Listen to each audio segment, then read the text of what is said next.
Hi everybody, we celebrate today the solemnity of the Assumption of the Blessed Virgin Mary, and for those of us in India, it's also our Independence Day.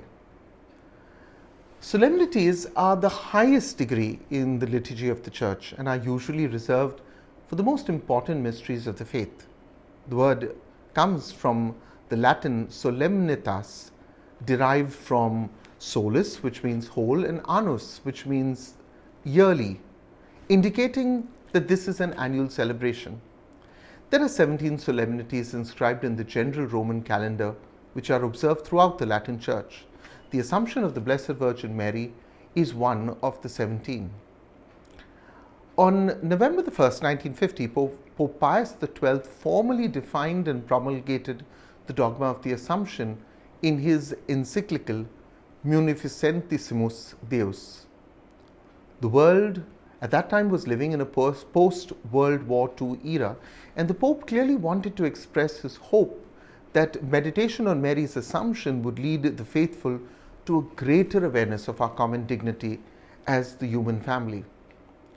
Pope Pius XII defined the Assumption of Mary to be a dogma of faith, and this is what he said: "We pronounce, declare, and define it to be a divinely revealed dogma that the Immaculate Mother of God, the ever-Virgin Mary, having completed the course of her earthly life, and note now the silence regarding her death, was assumed body and soul to heavenly glory."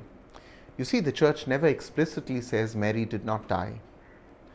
Make no mistake, Pope Pius XII did not just wake up one day to pronounce this definition as often claimed by the Pentecostals.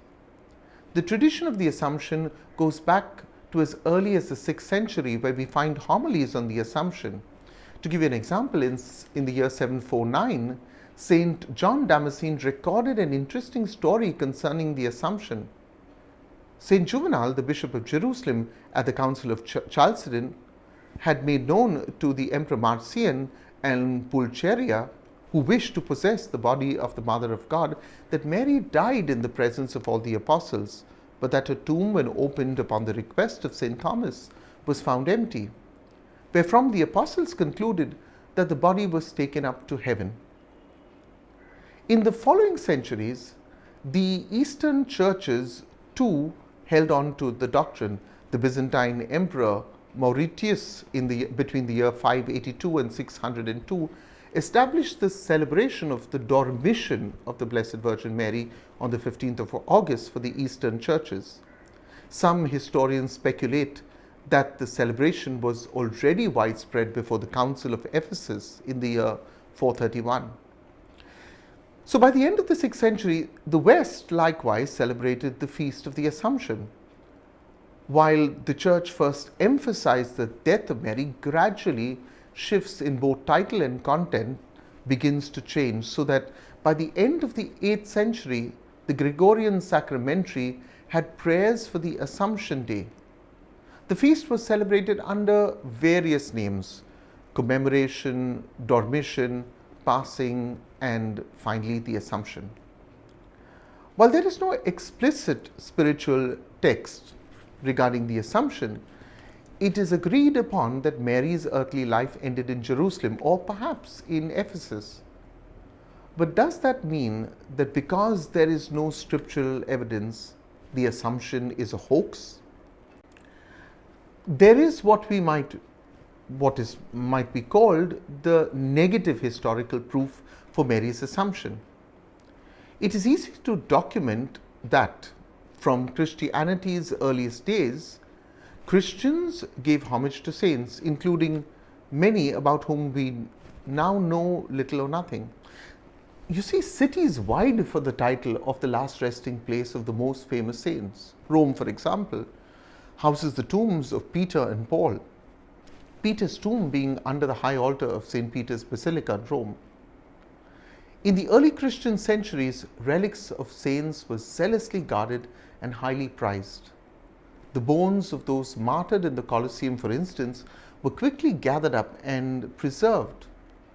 There are many accounts of this in the biographies of those who gave their life for the faith. Now think about this. Mary, if we claim, died would certainly have had a church built over her tomb. And guess what? There is not a single church in the world that claims to be buried over the tomb of Mary, simply because she was assumed into heaven. On Mary, the sinless one, is confirmed this great honor of being assumed into heaven. Make no mistake, this is not to be understood or equated with the ascension of Jesus. Jesus did not need anyone to take him up, for he is God. Jesus raised himself up. The assumption was a singular blessing shown to Mary by Jesus, her Savior, and her Son. She was lifted up to Jesus. Today, we celebrate the feast of the Mother of the Church, a woman who was truly the handmaid of the Lord. For he made her, fashioned in his heart, and made her with his own hands. Thank you for watching these videos with us. I want to wish you today God's blessings and a very happy feast.